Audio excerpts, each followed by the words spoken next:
দীর্ঘদিন থেকে বেহাল আইসিডিএস সেন্টার।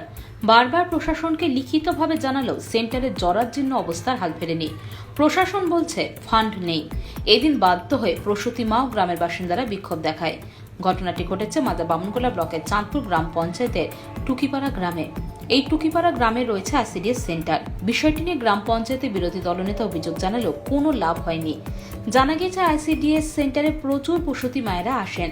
দীর্ঘক্ষণ সেন্টারে থাকতে হয়, ফলে তারা আতঙ্কে যেতে হয়, কারণ যে কোনো সময় আইসিডিএস সেন্টারের ছাদের চাঙড় ভেঙে পড়তে পারে।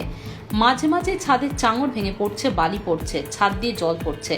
সেন্টারের ঘর পাকা থাকলেও বেহাল অবস্থা। বারবার প্রশাসনকে বলা হলো কোনো ব্যবস্থা নিচ্ছে না। প্রশাসন বলছে ফান্ড নেই। বাধ্য হয়ে এদিন গ্রামবাসীরা আইসিডিএস সেন্টারের সামনে আইসিডিএস সেন্টার ঘিরে বিক্ষোভ দেখাতে থাকে। এই বিষয়ে গ্রামবাসীরা বলেন, বহুদিন ধরে সেন্টারের ঘরটি বেহাল অবস্থায় রয়েছে। প্রশাসনের কাছে লিখিত অভিযোগ জানিয়ে কোনো কাজ হয়নি, যার ফলে আতঙ্কে রয়েছেন গ্রামবাসীরা। তাদের অভিযোগ, মা ও শিশুরা আইসিডিএস সেন্টারে আসে, যে কোনো মুহূর্তে কোনো দুর্ঘটনা ঘটলে তার দায়িত্ব কে নেবে, তাই বাধ্য হয়ে বিক্ষোভ দেখিয়েছে। যদিও আইসিডিএস সেন্টারের দায়িত্ব থাকা সহায়িকা সীমা মণ্ডল স্বীকার করে নিয়েছেন ঘরের অবস্থা বেহাল, দ্রুত সংস্কার করা উচিত, না হলে যে কোনো সময় বড় দুর্ঘটনা ঘটতে পারে। হচ্ছে আমাদের একটাই যে এই ঘরটা মানে আমরা যখন আসছি খিচুড়ি নিতে, তখন নিজে থেকে বালু খুলে খুলে পড়ে যাচ্ছে। এবার আমরা বাচ্চা কাচ্চাদের নিয়ে বসে আছি, কোন সময় যদি ছাদ থেকে ভেঙে পড়ে যায় দায়িত্ব কে নেবে? ওটা তো বিডিও অফিসের নিবে না, বা পঞ্চায়েতও নিবে না, কেউ তো নিবে না। কি সরকার নিবে? সরকারও তো নিবে না। তা আমরা চাই যে এই ঘরটা যেন পুরো নয়, এবার আবার যেন হয়। কবে থেকে এই সমস্যার মুখে পড়ছেন? সমস্যা ওই 1-2 বছর থেকেই।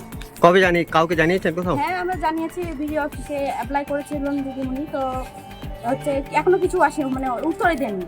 কি চাইছেন আপনারা? আমরা চাইছি যে ঘরটা যেন আবার হয়। সত্যি এখানে চাঁদপুর টুকিপাড়া যে আইসিডিএস সেন্টারটি আছে, এটার খুবই মানে খারাপ অবস্থা।